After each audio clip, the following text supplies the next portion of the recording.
ចាសួស្តីពុកម៉ែបងប្អូនទាំងអស់គ្នាដល់ថ្ងៃនេះដែរនេះខ្ញុំសូមធ្វើការបង្ហាញពីប្រភេទរទេះសម្រាប់លក់ប្រហិតចៀននិងកេវបំពងមួយឈុតចាអានេះផ្នែកខាងក្រោមរបស់យើងមានកាងដាក់ធុងតកខាងក្រោមយើងមានទ្វារបិទបើកដាក់អីវ៉ាន់ចាក់សោបានចាហើយខាងលើក៏យើងមានទូប្រហិតបាកាច់បែបហ្នឹងចាហើយខាងលើក៏យើងមានបិទរូបភាពមានតវក្រាអ៊ីសូឡង់ក្រាអីឲ្យមកស្អាតតែម្ដងចាហើយខាងចំហៀងនេះក៏យើងមានទូប្រហិតពីរប្រអប់ទៀតខាងក្រោយក៏យើងមានទូ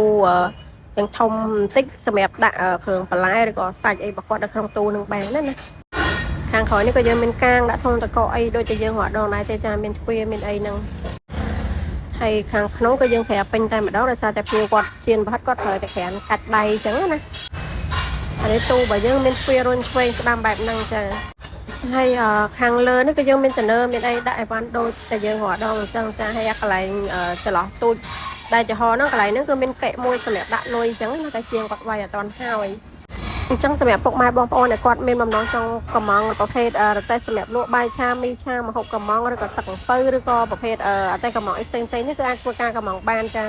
តាមរយៈ page នេះផ្ទាល់ឬក៏តាមរយៈលេខទូរស័ព្ទដៃរបស់ខ្ញុំ3ខ្សែនៅក្នុងវីដេអូនឹងបានចាហើយក៏អរគុណច្រើនចំពោះការជឿជាក់និងគាំទ្រមកលើ page មេងហៀងសិប្បកម្មធ្វើរទេះគ្រប់ប្រភេទយើងខ្ញុំផងដែរចាអរគុណ